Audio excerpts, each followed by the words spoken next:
I felt terrible. I was scared, and I was mortified and afraid of what this was going to do to my family. And It is 1998. It is impossible for a young lady to go outside without being pursued by photographers. She is ridiculed by every comedian on television. Her name is printed in every publication as if it were a profanity. Millions of dollars are given to her to share her experience. She gets paid $1 million for one interview. $500,000 is earned from a book deal. Here's the startling bit, though. Oh, the money disappears almost as fast as it appears. Monica Lewinsky's wealth now isn't commensurate with her notoriety, and the explanation will alter all of your preconceived notions about her. Monica was born in San Francisco in 1973. Her father earned almost $400,000 annually as a wealthy cancer doctor in America. Her family had rebuilt their lives after fleeing the Nazis. They knew how to start over because they had survived. She was raised in a $1 million mansion in Beverly Hills. Childhood was a time of luxury. The monthly cost of tennis lessons is $720. Her hair alone cost her parents $100. She attended prestigious schools where classmates received sports cars as birthday presents. From the outside, it appeared flawless, but everything was collapsing within those mansion walls. Monica's parents' marriage fell apart when she was 14 years old. It was a messy divorce. Her mother said that her father had purchased pricey presents for an other woman. Matches were screaming. At mealtime, her father would say horrible things and forbid the children from speaking. Therapy alone cost the family $1,800 a month. Monica also spent hundreds more on her own sessions. She would reveal something devastating years later. I grew up hearing lies. All my life I have lied. It was more than a broken home. Emotional turmoil prevailed. It gave Monica the perilous lesson that falsehood, suffering, and power frequently coexist. Monica attempted to immerse herself in theater at school, but something inside her was broken when her drama teacher committed suicide. After changing schools, she ended up at a pricey institution for problematic, wealthy children. There were just 7 pupils in her graduating class. The valedictorian was Monica. But things get gloomy here. Monica began an affair with her married high school acting instructor at the age of 19, which lasted for 5 years. Andy was his name. He had a wife and children at the age of 40. When Monica went to college, she followed him all the way to Portland. Andy moved his entire family there as well, which is unbelievable. Monica would covertly sleep with him while watching his kids. His wife even had a friendship with her. She informed Andy's family something that would turn out to be prophetic before they left for Washington. To pick up my presidential knee pads, I'm heading to the White House. A pattern was established. Older, strong guys who were already in a relationship attracted Monica. She yearned for secrets, danger, and approval.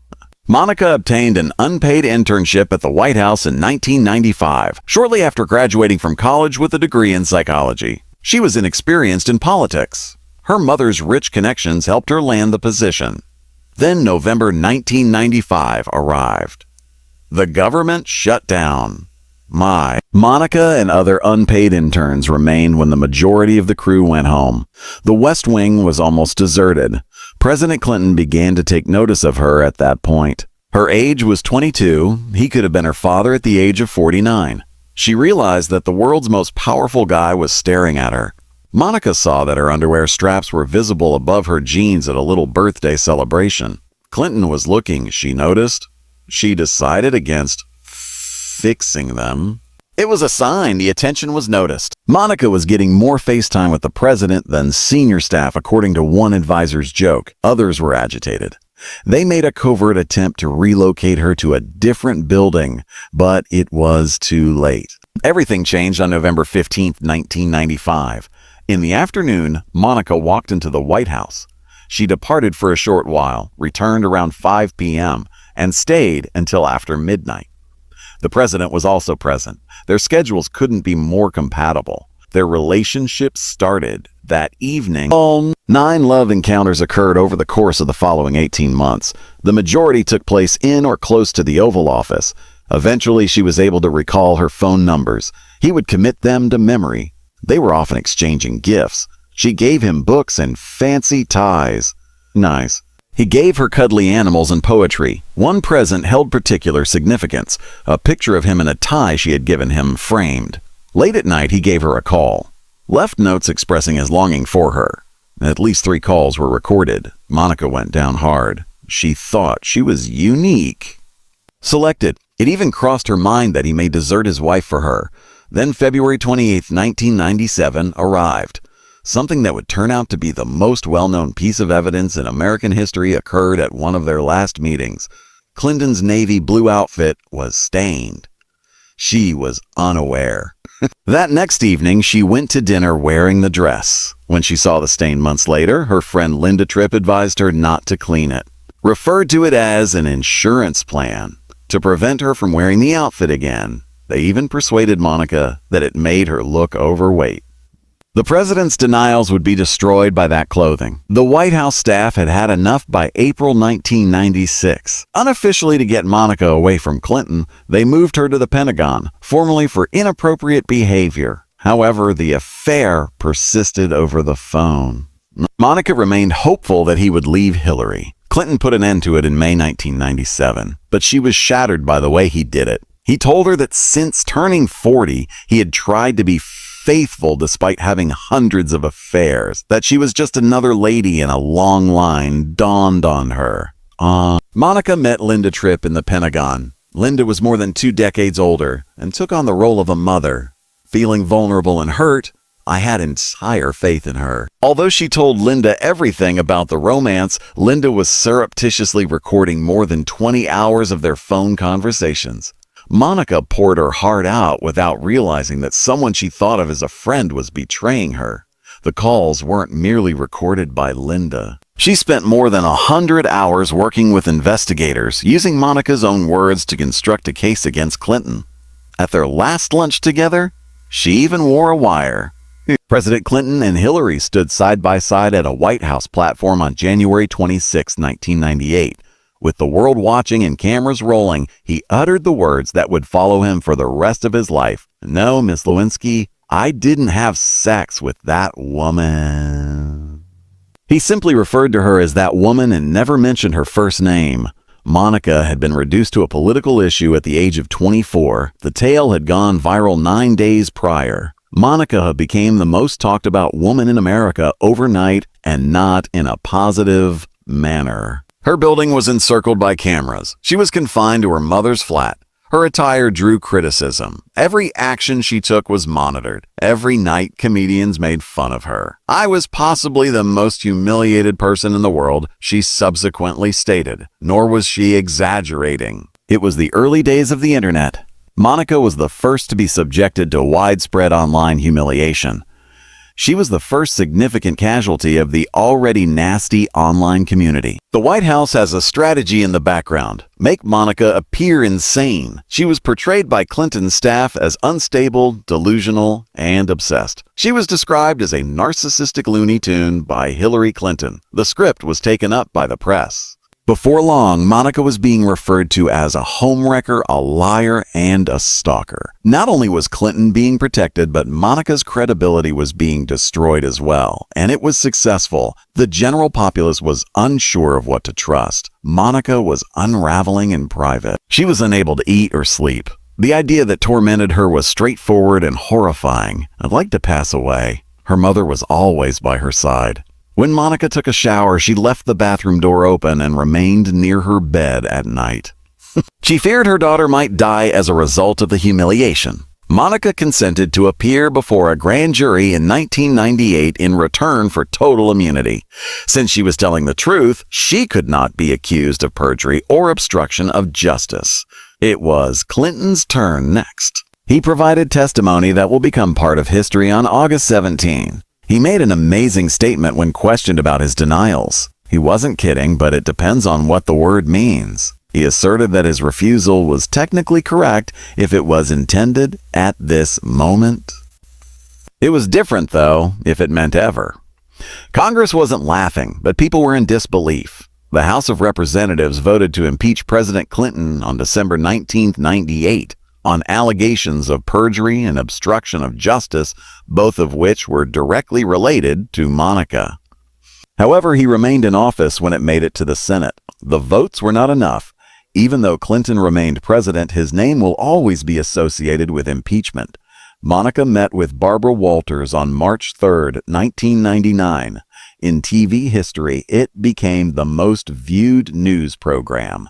70 million people watched. That evening, Monica Lewinsky was broadcast on over half of all American televisions. Barbara didn't mince words. "Where was your self-respect?" she said. She even questioned, "Where did you get the nerve?" about exposing her underpants to the president. Monica told Chelsea and Hillary that she hoped they would understand her apologies, but she didn't anticipate their forgiveness. That interview brought in roughly $1 million for her.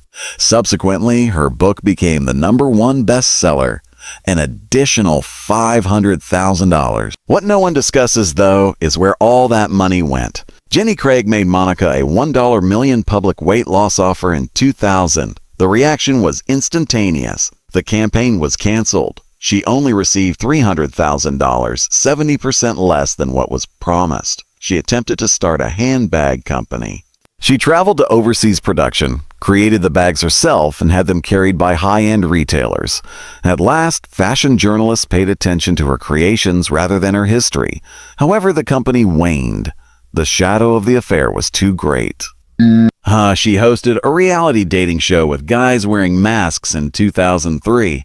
After 5 episodes, it was canceled despite having a great start. The general public was still not prepared to view her as anything other than a scandal. Monica was always working on different projects, speaking engagements, and TV appearances all around the world. She wasn't becoming wealthy, though. She was barely making it. This is the startling reality. During those years, Monica rejected offers totaling more than $10 million. Why?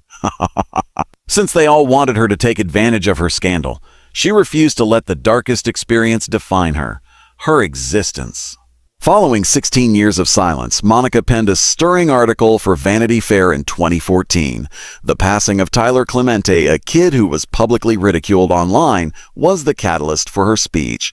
Monica's mother sobbed as she recalled Monica's poor mental health in 1998. Monica's 2015 TED presentation received over 20 million views and went viral.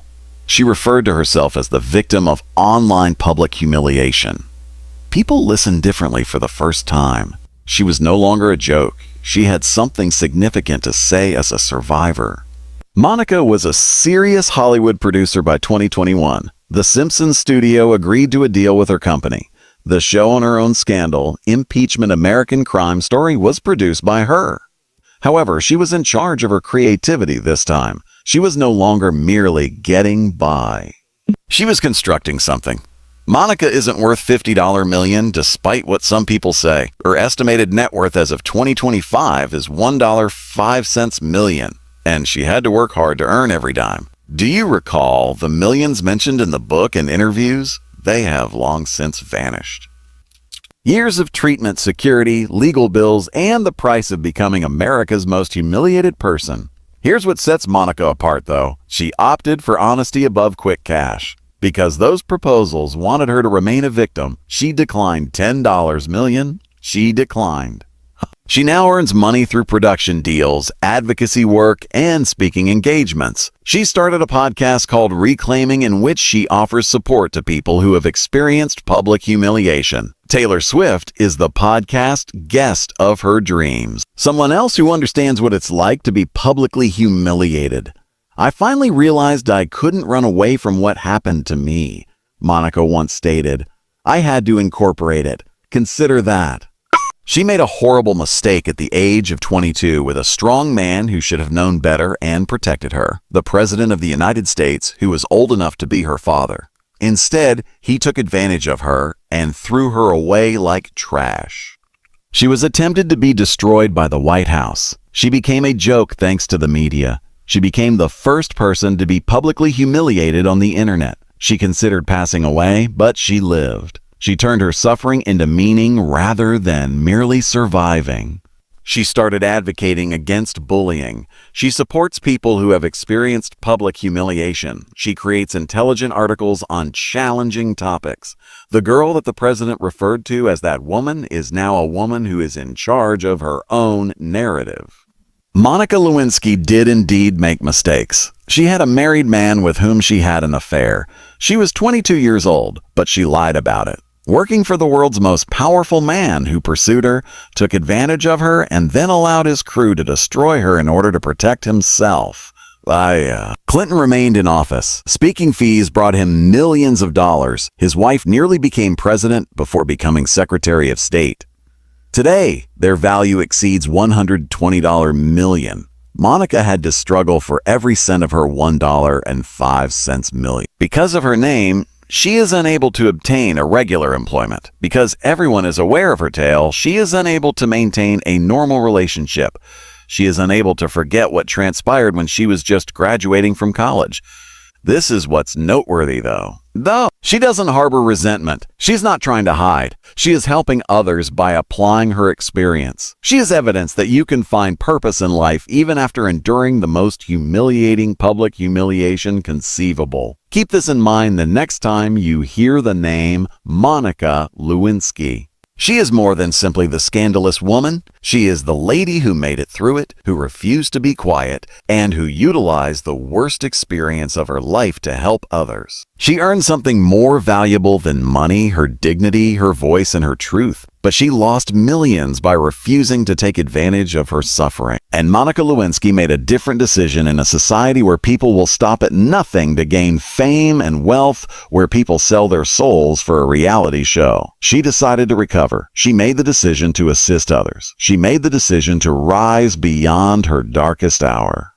It's more than a comeback tale. That is a marvel of human fortitude. They attempted to destroy the woman, but she became unbreakable. Millions of people heard the voice of the woman they attempted to stifle. One of the sanest voices in our wild world came from the woman they labeled mad. Monica Lewinsky accomplished more than just get through her ordeal. The true tale is that she overcame it. Not the affair, not the impeachment, not the blue dress. In actuality, the story is about a young woman who made a horrible mistake but refused to let it define her life. She recovered her story, her name, and demonstrated to the world that it is possible to be beaten down, humiliated, and on the verge of being destroyed and still rise, find meaning, and change the world. That is the true legacy of Monica Lewinsky, not like the intern who cheated on the president. This is the lady who taught us all how to turn our greatest humiliation into our greatest purpose, how to find strength in our darkest moments, and how to survive the unsurvivable. She is a real example of how your darkest moment need not be your final one. And it's the most potent message of all in a world that enjoys destroying people.